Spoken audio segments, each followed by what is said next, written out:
ئازان و خۆشەویستان، ئێستاش سرودێک لەلایەن مامۆستا هەڵەوەمینەوە پێشەش دەکرێت بەسەر ئیسلام و قورئاندا بفەرمێت. هەڵکە ئەڵای بەرزی ئیسلام بگرە پێشی ڕێگای من، هیوام تۆیە و ڕێبازم تۆ ئەی ڕۆڵەی زانای موسڵمان، هیوام تۆیە و ڕێبازم تۆ ئەی ڕۆڵەی زانای موسڵمان، محەممەد تۆی پێشەوە من، محەممەد تۆی پێشەوە. ئەی دینی پیرۆزی ئیسلام، ئەی تێکدەری بیرینەمۆ، دەبا بچین بەرەو ئەسۆ، بەرەو ئەسۆی ڕووناکی تۆ، دەبا بچین بەرەو ئەسۆ، بەرەو ئەسۆی ڕووناکی تۆ، محەممەد تۆی پێشەوە من، محەممەد تۆی پێشەوە. لەناو هۆزی جەهلی عەرەب بەرزە پیاوێ سەری هەڵدا، لەگەڵ چوار یار و هاوڕێی خۆی بیر و هێزی جەهلی دەردا، لەگەڵ چوار یار و هاوڕێی خۆی بیر و هێزی جەهلی بەردا، محەممەد تۆی پێشەوە من، محەممەد تۆی پێشەوە. قورئانە سەرچاوەی بیرمان، بەڕا ئەسپاردەیایمان، ئێمەی ڕۆڵەی بە ئیمان، قەتلە نادەی لە ڕێگامان، ئێمەی ڕۆڵەی بە ئیمان، قەتلە نادەی لە ڕێی قورئان، محەممەد تۆی پێشەوە من، محەممەد تۆی پێشەوە. ئێمەی مرۆڤی موسڵمان، ئێمەی بەهەست و بڕوا جوان، بەهێز و بیر و ئەندیشە، وە پێش ئەخاین کوردستانمان، بەهێز و بیر و ئەندیشە، وە پێش ئەخاین نیشتیمانمان، محەممەد تۆی پێشەوە من، محەممەد تۆی ڕابەرمان. صلی الله علیه و سلم. خی گەورە پاداشتی بەڕێز مامۆستا هەڵەوەمین بداتەوە. ئازیزان و خۆشەویستان، ئێستاش وتەیەک لەلایەن بەڕێز مامۆستا عەبدولهادیەوە پێشەش دەکرێت، با بفەرمێت. الحمد لله رب العالمين، والصلاة والسلام على سيدنا وقائدنا محمد وعلى آله وأصحابه وأتباعه أجمعين.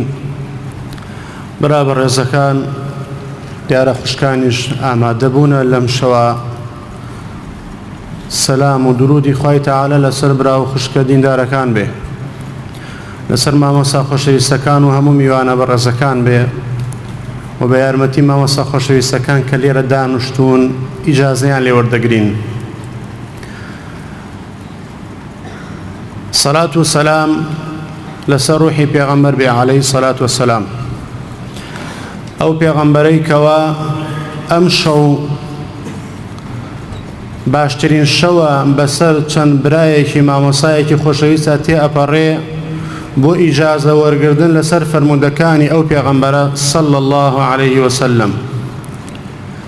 کعبی کوڕی مالیک معلومە لای بەڕێستان و لای مامۆستا خۆشەویستەکان کاتێ دواکەوت لە غەزا، لە دوای ئەوەی کە ڕەب العالەمین ئایەتی ناردە خوارەوە، ئەسحاب پێی دەگەیشتن ئەیامد مژدەت لێ بێ و پیرۆزت بێ، باشترین ڕۆژێک کە بەسەر تۆ هەڵات بێ. لێرەوە ئەڵێن پیرۆستان بێ مامۆستا خۆشەویستەکان، باشترین شەوێکە کە بەسەریەوە هات بێ. کە شەهادەی وەرەگرن لە فەرمودەی پێغەمبەری ئەزیزمان عەلەیهی سەلات وەسەلام. خوای متعال جەزای بەخێری مامۆستا تاریخ بداتەوە بەبێ ڕیا ئینشاء الله تعالی. مسلمانان ئێمە لە شارێکە ئاژین، ئەم شارە ئەم ناحیە ڕزگاریە کە سوکارەکەی زۆرینەی کە سوکارێکە کە شەوان دەخەوێ و هەناسە هەڵەمژێ بریتە لە ئازار و ئەنفال و کوژرا و ئافرەت و نەمانی کە سوکارە شرینەکەی. بەڵام ئەڵێن لە باتی هەموو بێشەرعیەک تاریکیە خراپەیەک سوپاسی پەروەردگارن کە بکە نوری قورئان و مەدارسی قورئان و فەرمودەی پێغەمبەری ئاخر زەمان عەلەیهی سەلات وەسەلام هاتە ناو ماڵەکان و کۆڵانەکان و دڵەکان و مزگەوتەکانەوە. خوای متعال لە هەمووتانی مبارەککە. دیارە دانیشتنی ئەم شەومان لە وەرگرتن بە سەنەدەوە لە کتێبی ڕیاض الصالحینە کە ئیمامی نەوەوی خوای لێ ڕازی وێ دانەری ئەو کتێبەیە و مامۆستا سەباحی خۆشەوی زۆر فەرمووی بەڵام سەیری ژیانی نەوەوی بکە 46 ساڵ تەمەنی بووە و سەیری دانراوەکانی نەوەوی بکە بزان ئایا ئینسان سەرسام نابێت لە ئەم پیاوە چەندێک خەوتووە و چەندێک خواردوویەتی و چەندێک نووسیوێتی وەکو مامۆستا ئیشارەی فەرموو. ئەگەر سەیری کتێبی ئیمامی ذەهەبی بکەین لە کتێبەکە فەرمێ لەو عولەمانەی کە ژنێنشیان نەیەنە لە حەیاتیانە شەیخ الئیسلام ابن تەیمیە یەکێ لەوانە نەوەویە ڕەحمەتی خوای لەسەر بێ هەتا زەواجیان نەکرد، هەموو ژیانیان تەرخان کرد بۆ خزمەتکردن بە دینی ئیسلام بۆ ئەوەی لە ڕۆژی قیامەتە چۆن لە دنیادا سەریان بەرزە قیامەتیش ئاوا سەر بەرز دەبن ئینشاء الله تعالی.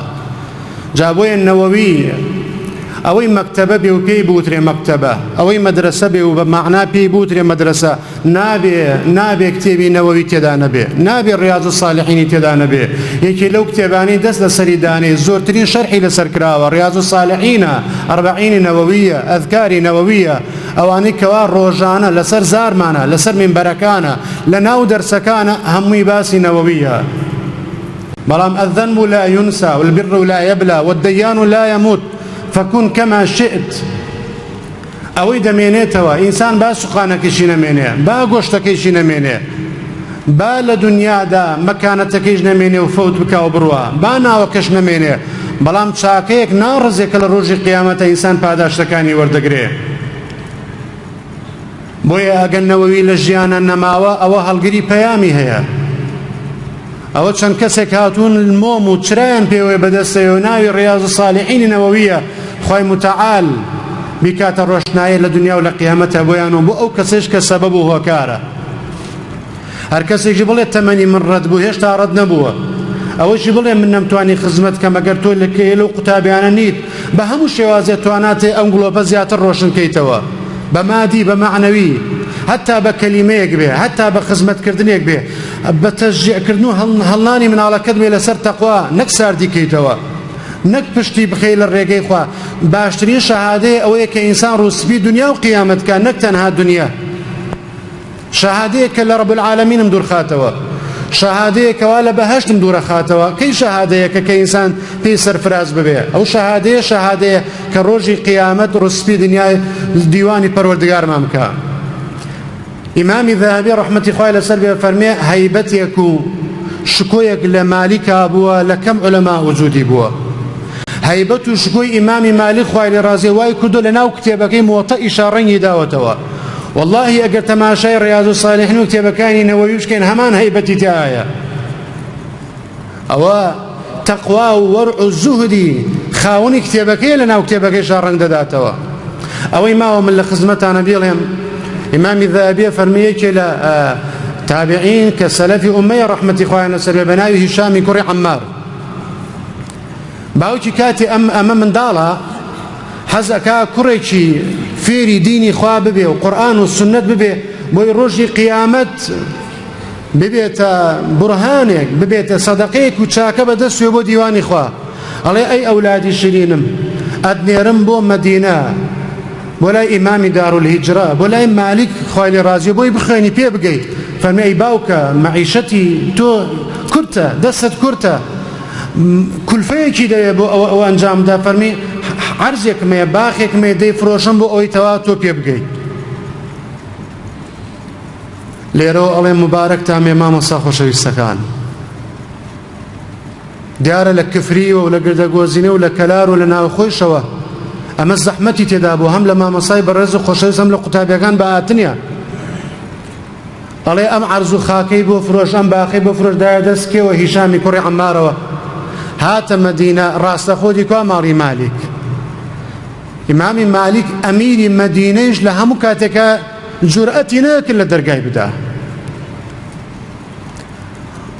لە دەرگایدا و ڕۆیشتە ژوورە و لە دوێخانەکەی مالیکا دانیشت خوای لێ ڕازی بێ ئیمامی مالیک تەماشای کرد شتوا ڕووی نەداوە خەڵکی ئاوا ڕاستەوخۆ بێتە ژوورەوە و دانیشێ و ئاگایشی لێ نەبوو بێ ئەڵێ فەرمووی ئەی منداڵی جوان ئەی گەنجی جوان فەرموو بۆچی هاتووی فەرمی هاتووم فێری فەرموودەی پێغەمبەری ئازیزم کەی صلی الله عليه وسلم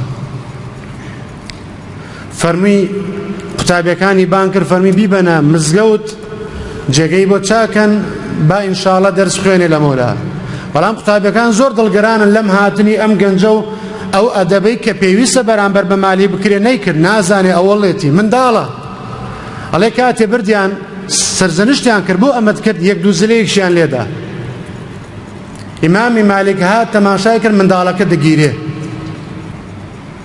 فەرمی وەرە تۆ ئەو منداڵم نەبووی هاچیتە ماڵ فەرمی بەڵێ فەرمی بۆ ئەگیری و فەرمی قوربان لێیاندام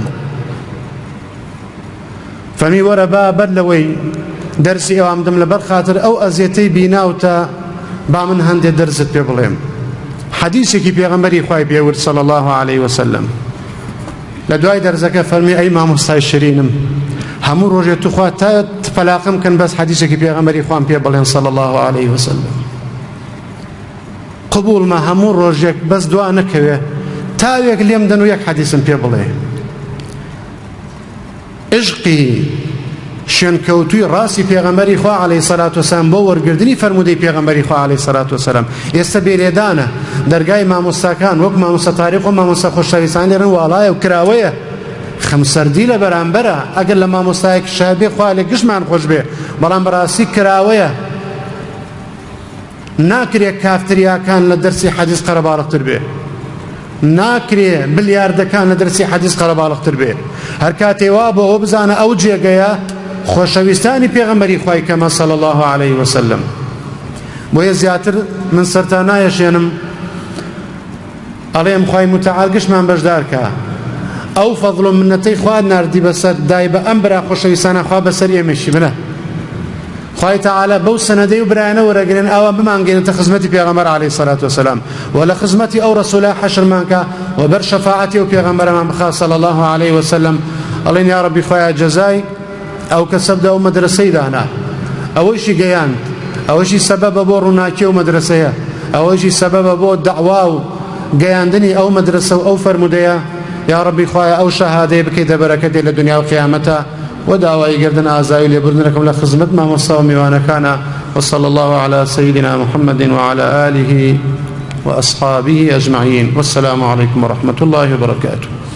زانست ڕێنیشاندەری هەردوو دنیایە هەڵگرانیشی خۆشەویست خوایە هەر کەس وێڵ ببێ لە دوای زانست بەدەستی دێنێ و دەگا بە مەبەست. ئازیزان و خۆشەویستان کۆمەڵێک بروسکەی پیرۆزباییمان پێگەیشتووە بەڵام لەبەر نەبوونی کات تەنها ناوەکانیان نەخوێنینەوە. ئینستیتوتی بانخوازان نووسینگەی گەرمیان ڕێکخراوی شافعی بۆ پەرەبێدانی زانستە شەرعیەکان لە کەلار ناوەندی هەیف بۆ ئیعجاز و زانستی قورئان لقی گەرمیان ناوچەی ڕزگاری یەکگرتووی ئیسلامی کوردستان.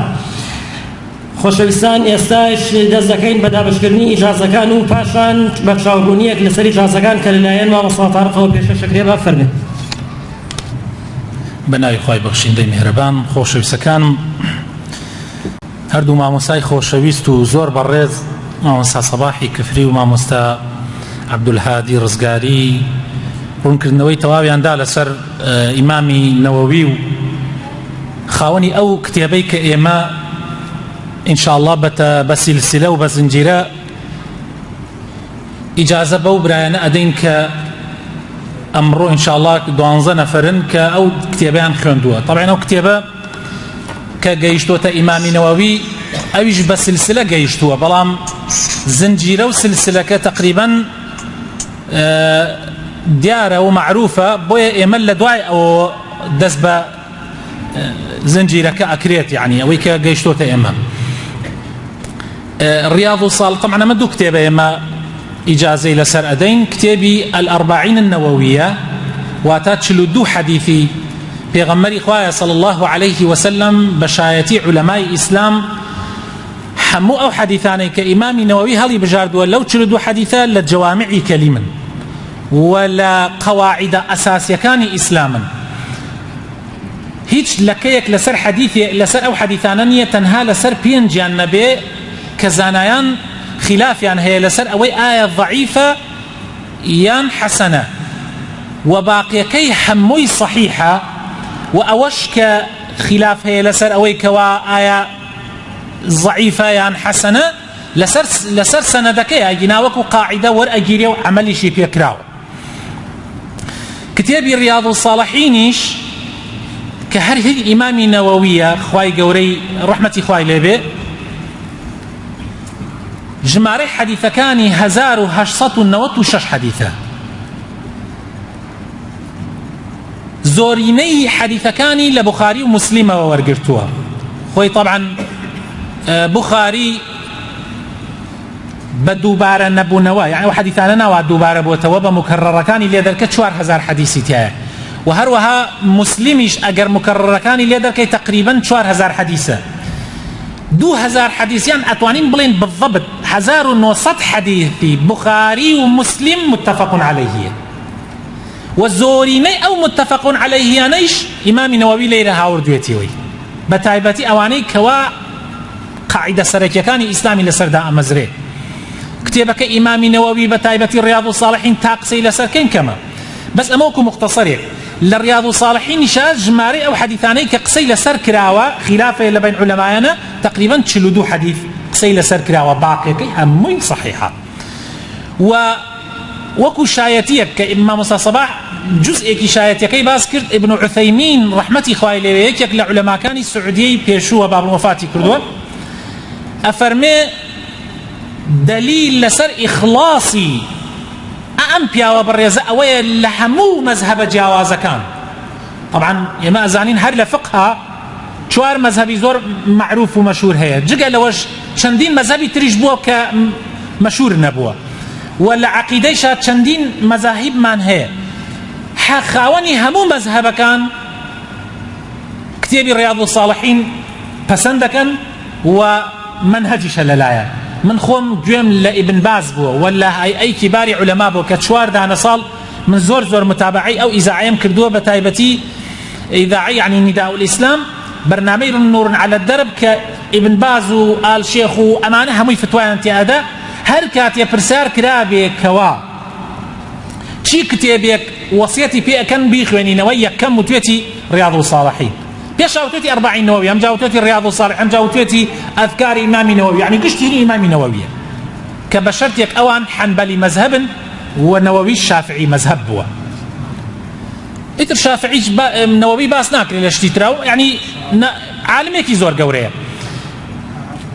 ئەو مامۆسا بەڕێزەی کە من ئیجازەکەم لێ وەرگرتووە محەدیثێکی فەرمودناسێکی مەشهوری مصریە، یەکێک لە عولەما گەورەکانی حەدیث کە تا ئێستا لا یەزال ماوە لە ژیانە، خوای گەورە تەمەنی درێژ بکات ئینشاء الله.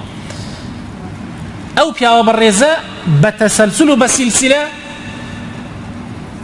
نەک هەر ڕیاض الصالحین بەڵکو هەموو کتوبی سنەی وەرگرتووە لە مامۆساکانی پێشووی خۆیەوە کە من لە ئیجازەکەیە لە پشتەوە ئیجازەکەم ئستنساخ کردووە و کۆپیم کردووە بۆ تەلەبانە بۆ ئەوەی بزانن. ئەو مامۆستا بەڕێزەی کە من ئیجازەم لێ وەرگرتووە حەزەکەم شتێک لەبارەی ژیانیەوە بزانن، ناوی ئەحمەدی، طبعا خۆی شێخە، پرۆفیسۆرە، مامۆستایەکی زۆر گەورەیە، ئەحمەد بن معبەد بن عەبدولکەریم بن سولەیمان بن حەسەن بن حەسەن. لە ساڵی 1939 لە 6/11/1939 لەدایک بووە کە ئەکا تقریبا بە هیجری 1359 لە میسر لەدایک بووە، لە پارێزگای فەیوم لە دەیەک لەوێ لەدایک بووە. ئەم پیاوە بەڕێزە لە 8 ساڵانەوە دەستی کردوتە لە بەرکردنی قورئان، لە 13 ساڵان قورئانی حفظ کردووە. لە ساڵی 61 ئیجازەی سانەویەی ئەزهەری بەدەست هێناوە، لە ساڵی 66 ئیجازەی بەکەلۆریۆسی بەدەست هێناوە، یعنی شهادەی بەکەلۆریۆس هەر لە حەدیث. لە ساڵی 69 یەکەم شهادەی ماستەری بەدەستێناوە لە تەفسیر و علوم، پاشان هەر لە ساڵی 1970 ماستەرێکی تری بەدەستێناوە لە حەدیث و علومی حەدیث، و دکتۆراکەشی هەر لە حەدیث و علومی حەدیثە لە ساڵی 1970. لە ساڵی 1970 ئەچێتە سعودیە، 20 ساڵ لەوێ ئەمێنێت لە سعودیە هەتا 99. دوای ئەوەش ئەگەڕێتەوە ئێستاش هەر لە ئەزهەر لایەزار کە پیاوێکی زۆر بەتەمەنە لەوێ لایەزار دەست ئەداتەوە و بەشدارە لە نووسینەوە و لە ئیجازەدانی شەهاداندانی دەیەها و بەڵکو سەدەها عالمی گەورەی عالەمی ئیسلامی. یعنی پیاوێکی زۆر عالمە و زۆر شارەزایە. من ئیجازەکەم لە ئەو وەرگرتووە بۆ ئەوەیشی کە بۆ معلوماتی جەنابتان کە پێویستە لەم حاڵەتانە هەندێک لەسەر ژیاننامەی خۆشم قسە بکەم لەبەر ضروری بۆ تەلەبەکانیش و بۆ ئەوانەشی کە گوێ ئەگرن سبەی. من لە ساڵی 1986 دەسم بە علومی شەرعی کردووە، بە خوێندنی علومی شەرعی بە بەش جار لە پێشە 31 ساڵ پێش ئێستا. یەکەم مامۆسای قورئانم مامۆسا محەممەد فەرەجە کە لەیرە دانیشتووە ئێستا جەنابیان لە مزگەوتی بازاڕی کەلار لەوێ لە خزمەتیا بووین. و یەکەم مامۆسای علومی حەدیثیشم مامۆسا مەلا ساڵحی بەڕێزە کە لەیرەیە ئێستا جەنابیان لە ساڵی 92 من لە خزمەتیا بووم. و زۆرینەی مامۆساکانیش کە من لە خزمەتیانە خوێندوم تەنها و مامۆسایە نەبێت کە ئیجازەی پێداوم کە مامۆسا مەلا ڕەوفە خوا عافی بکە، ئەو کاتە مفتی گەرمیان بوو، لە ساڵی 96 ئیجازەی پێدام. ئەو مامۆسایە وفاتی کردەوە، باقیەکانی هەمویان زیندون لایەزال. و لە ساڵی 97 من وەکو خوتبە ئەدەم، ئیمامەتیش لە 92 ئیمامەتی یەکەم. و چەندین شوێنی کەلار و کفری و ڕزگاری و هەندێک لە دێهاتەکان و هەندێکیش لە ماوەیەکیش لە سلێمانی من ئیمامەتی و خوتبەم هەبووە، محاضرات بەتایبەتی. و خاوەنی چەند کتێبێکیشین، مەشهورترین کتێبەکانی من پوختەی فقهی شریعەت بە بەڵگەی قورئان و سنت کە لە يعني لە فقهایە لە شریعەتایە، و پوختەی بیرروباوەڕ و عەقیدە بە بەڵگەی قورئان و فەرموودە. ئەویش هەر کتێبێکی ترە. ئەم دوو کتێبە هەردویان مەشهورن ئێستا لە کوردستانە و لە زۆر شوێنە وەکو مەنهەج ئەخوێندێن لە نێوانی گەنجانە و لە مەدرسە ئەهلەکانە. ئەمە مختصرێک بوو دەربارەی ژیاننامەی خۆم و ژیاننامەی ئەو مامۆسایشی کە من شەهادەکە و ئیجازەکەم لێ وەرگرتووە، و ئەو مامۆستا بەڕێزەش کە خاوەنی ئەو کتێبەیە کە بە سیلسلە ئیجازەکەی ئێمە ئەگاتەوە ئەو پیاوە مەزنانە. حەزەکەم ئینشاءالله دانەدانە ئەو هینانە ئەو مامۆستا بەڕێزانەی کە هەندێکیان ئیمام و خەتیبن و هەندێکیان مامۆستان و هەندێکیان لە تەمەنیش لە خۆم گەورەترن، بەڵام علم وەکو مامۆستا ئاماژەی پێکرد حەقی بە تەمەنەوە نییە. هەر کەسێک ئەمڕۆ علم بخوێنێ. ئێمە وەختی خۆی لە ساڵی 92 کە دەستمان بە فەقێتی کرد لە نەسر بووین، ئەو کاتە لەگەڵ مامۆستا مەلا حەسەن و ئەوانە پیاوێک لەگەڵمانە ئەیخوێنە عمری 70 ساڵ بوو. ئێمە فەقێ بووین، گەنج بووین، یعنی من خۆم ئەو کاتە 20 ئەوەنە ساڵ بووم، ئەو عمری 70 ساڵ بوو هاتبوو دەستی کردووە فەقێتی لەگەڵ ئێمە. 70 ساڵ تەمەنی بوو. یعنی ئەمە علم علاقەی بەوەوە نییە. ئەو مامۆستا بەڕێزانە ئێستا دانەدانە ئینشاءالله بانیان ئەکەین و لە پێش چاوی جەنابتانە ئیجازەکانیان تەسلیمەکەین. ئەحمەد عەلی حوسێن. خۆشەویستەکانم، ئەم ئیجازەی کە من بە مامۆسای ئەدەم بەم شێوازە نووسراوەتەوە بۆ معلوماتی بەڕێستان. الحمد لله القائل يرفع الله الذين آمنوا منكم والذين أوتوا العلم درجات والصلاة والسلام على رسول الله القائل من يرد الله به خيرا يفقهه في الدين وعلى آله وصحبه أئمة الهدى وعلى من تبعهم بإحسان إلى يوم الدين. أما بعد، بناء على ما أجازني به أستاذي الشيخ المحدث الدكتور أحمد بن معبد بن عبد الكريم بن سليمان بن حسن كليباتي المولود موالدكي نسراوة بقرية الشيخ سعد تابع لبلدة العجميين مركز أبشواي محافظة الفيوم بمصر، حفظه الله متسلسلا عن شيوخه الكرام واحدا عن آخر من تدريس الحديث وعلومه رواية ودراية. فإني بعدما قام الطالب أحمد علي حسين بقراءة كتابي الأربعين النووية ورياض الصالحين للإمام النووي علي، فإني وجدته أهلا لتدريسه وإجازة غيره فيهما، وأوصيته بتقوى الله وطاعته في السر والعلن، والعمل بما تعلم والدعوة إلى الله، والبعد عن التعصب لغير كتاب الله وسنة رسوله صلى الله عليه وسلم. خۆشەویستەکانم طبعا ئەم کتێبە بە نزیکەی 120 سعات خوێنراوە. ئەم کتێبە بە نزیکەی 120 سعات خوێنراوە و زۆرینەی دەرسەکانیشمان مناقەشاتی تیا کراوە لەسەر ئەو حەدیثانەی کە هەبووە لە خزمەتی ئەو مامۆستا بەڕێزانە، و کەمێک لەو مامۆسانە جارجار ئەگەر غیاباتێک هەبوو بێ شوێنی دووریان بڕیوە لە مەوعیدی خۆیانە ئامادە بوون، بە سەرما و گەرما ئامادەی دەرسەکان بوون. منیش پیرۆزباییان لێکم.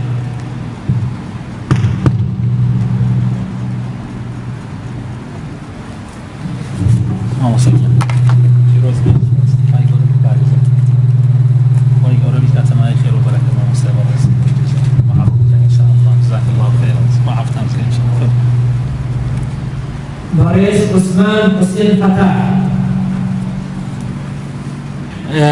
مامۆسا کەسێکی شایستەیە بەم شەهادەیە إن شاء الله تعالى. پیرۆز خير وبركة إن شاء الله. سفر على فتاح.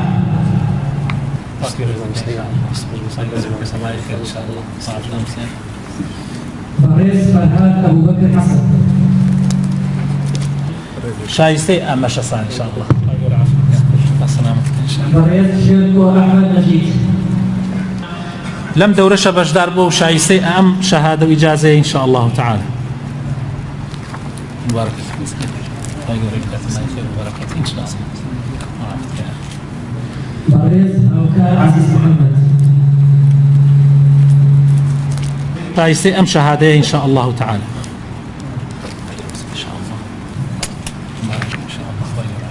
باريس جيلان علي أمين. شایستەی ئەو شەهادەیە خۆی گەورە بخاتن ناوە جوانەکانی خۆی پیرۆزی کردی. بێتەمای خێر إن شاء الله. مامۆستایان پیرۆزای إن شاء الله. مبارك إن شاء الله. باريس أرسلان عمر حسين. شایستەی ئەم ئیجازەیە و خۆی گەورە پیرۆزی کا مبارەکی بێ إن شاء الله.